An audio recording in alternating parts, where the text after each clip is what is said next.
ஜோதிட விடியல் YouTube channel நேயர்கள் அனைவருக்கும் ஸ்ரீ கால பைரவனுடைய பரிபூரண அருளாசியுடன் உங்கள் ஆஸ்ட்ரோ ராஜகுமாரியின் இனிய வணக்கம். இன்னைக்கு நம்ம சோடசக்கலை நேரம், பௌர்ணமிக்கு அன்னைக்கு ஒரு கிரகணத்தின் போது வரக்கூடிய நேரம்.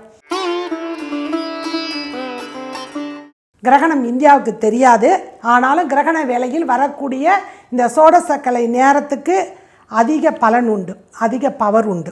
சரிங்களா? 8/4/2024 அன்று வரக்கூடிய நினைத்ததை சாதிக்க உதவும் இந்த சோடசக்கலை நேரம். இந்த நேரத்தில் சோடசன்னா 16, கலை அப்படின்னா திதி, நேரம் 16வது திதியாக இருந்து பௌர்ணமி முடியறதுக்கு 1 மணி நேரம், பிரதம ஆரம்பிக்கிறதுக்கு 1 மணி நேரம் முன்னாடி வரக்கூடிய இந்த சோடசக்கலை நேரம் என்பது நம்ம ஏதாவது ஒன்றை மனசில் நினைத்து கொண்டு நம்ம வழிபாடு செய்யும் பொழுது பிரம்மா, மகாவிஷ்ணு, சிவன் இவர்கள் மூவரும் இணைந்து திருமூர்த்திகளாக அன்னைக்கு தான் நம்ம சோம அமாவாசையாக அரச மரத்தில் அவங்க 3 பேரையும் வழிபாடு செஞ்சுட்டு வந்திருப்போம். அதோடு சேர்ந்து இந்த நினைத்தது ஏதாவது ஒரு நல்ல நிகழ்வுகள், உங்களுக்கு எந்த ஒரு நல்ல ஒரு நிகழ்வுகள் உங்களுக்கு வேண்டும்னு நீங்கள் நினச்சி வழிபாடு செய்தீர்கள் என்றால் கண்டிப்பாக அன்று உங்களுக்கு கிடைக்கக்கூடிய இந்த நேரமானது இந்த 3 திருமூர்த்திகள் இணைந்து உங்களுக்கு 5 சொடுக்கு வேளையில் உங்களுக்கு அருள்பாலிப்பாங்க. இந்து மதத்தில் இருக்கக்கூடியவர்கள் அன்று இரவு 10:50 ஆரம்பித்து 12:50 வரைக்கும் இருக்குதுங்க.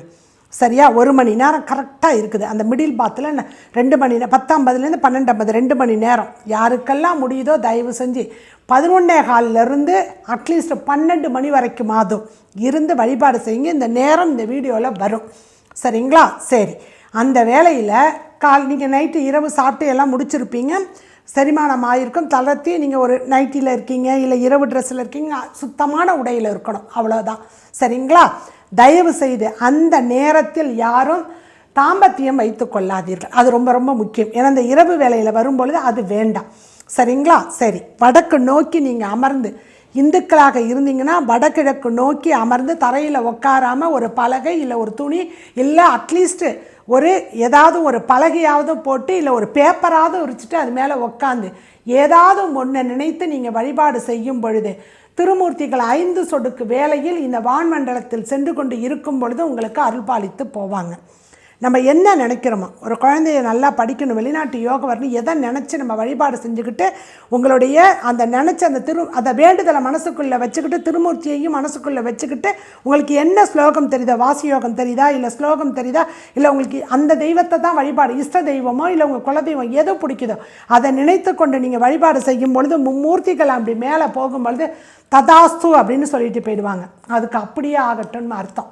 வான்மண்டலத்தில் தேவதைகள் பொழுதனைக்கும் ததாஸ்து அப்படின்னு சொல்லிக்கிட்டு தான் இருக்கும். அப்படியே ஆகட்டும். அதனால தான் நல்லதை பேசணும், நல்ல எண்ணங்கள் உருவாகணும், பிள்ளைங்களை நல்லது சொல்லணும், மோட்டிவேஷனாக பேசணும்னு சொல்கிறதுக்கு காரணம் அதுதான்.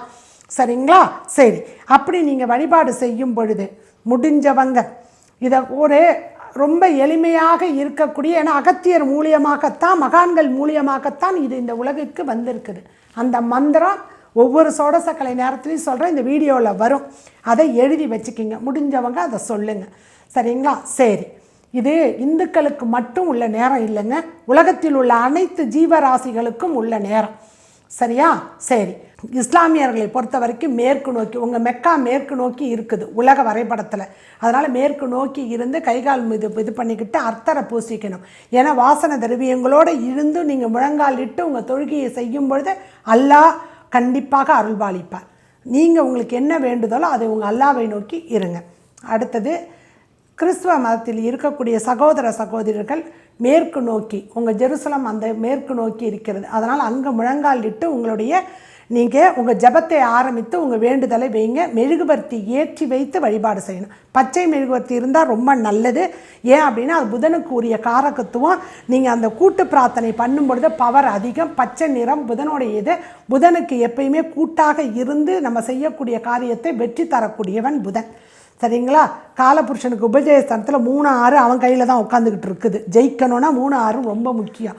உங்கள் முயற்சி, நீங்கள் முயற்சியின் மூலியமாக நீங்கள் டீம் ஒர்க் செஞ்சால் தான் ஒன்று வெற்றி அடையும். 3 6 10 11 உபஜயஸ்தானம். உபயம், அடுத்தவங்களுக்கு உபயமாக நம்ம ஒன்று பண்ணும் பொழுது, முயற்சி எடுக்கும் பொழுது அது ஜெயமாகும். அதனால தான் உபஜயஸ்தானம். அதை புரிஞ்சுக்கிங்க. சரிங்களா? பச்சை மெழுகுவர்த்தி கிடச்சிதுன்னா பாருங்கள், இல்லையா வெள்ளை மெழுகுவர்த்தி ஏற்றி வைத்து உங்களுடைய இதை நீங்கள் ஜபத்தை மேற்கொள்ளுங்க.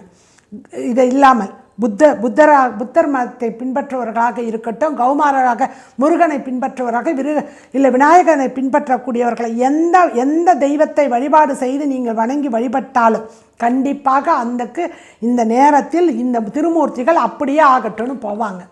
அதாவது 1000 பேர் நம்ம அருளாசி செய்தாலும் அம்மா கிட்ட வாங்குகிற ஆசீர்வாதம் மாதிரி பெரிய ஆசீர்வாதம் ஒன்றும் இல்லை. சரியா? அடுத்தது அப்பா கிட்ட வாங்கக்கூடிய ஆசீர்வாதம் மாதிரி அடுத்தது கிடையாது. அதனால தான் முதல்ல அன்னை அப்பா அவங்க காட்டக்கூடியது தான் குரு, அடுத்தது குருவுடைய ஆசீர்வாதம், அடுத்தது கடவுளுடைய ஆசீர்வாதம். கடவுள் படைத்தாலும் கூட இது பிரகாரம் நமக்கு வைத்திருக்கார்கள். சரிங்களா?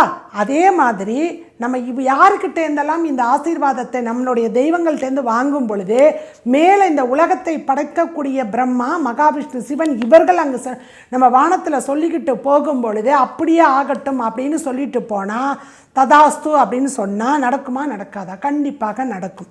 ஆனால் உண்மையான பக்தியோடு உண்மையான நல்ல வேண்டுதலோடு இதை மாதிரி ஒரு 5 சோடசக்கலை நேரத்தில் நீங்கள் வேண்டி வணங்குனீங்கன்னா அது நிச்சயமாக நடக்குங்க. நேரம் உங்களுக்கு இதிலே வருங்க.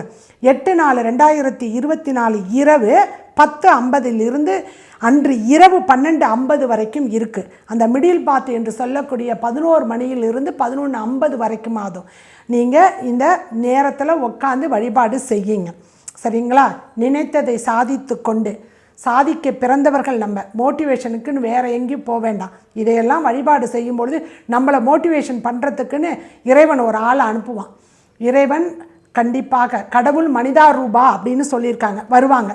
அப்படி வந்து நமக்கு உபயஜயஸ்தானத்தில் உபயங்கள் அத்தனையும் நமக்கு வெற்றியாவதற்கு, நம்ம முயற்சிகள் வெற்றியாவதற்கு, நம்ம வேண்டுதல் பலித்தமாகிறதுக்கு உரிய நாளை நீங்கள் தவற விட்டு விடாதீர்கள். அடுத்தது மைத்திரை முகூர்த்த நேரம், கடனை அடைக்கக்கூடிய நேரத்தை பற்றி அடுத்த வீடியோவில் விரிவாக பார்க்கலாம். நன்றி, வணக்கம்.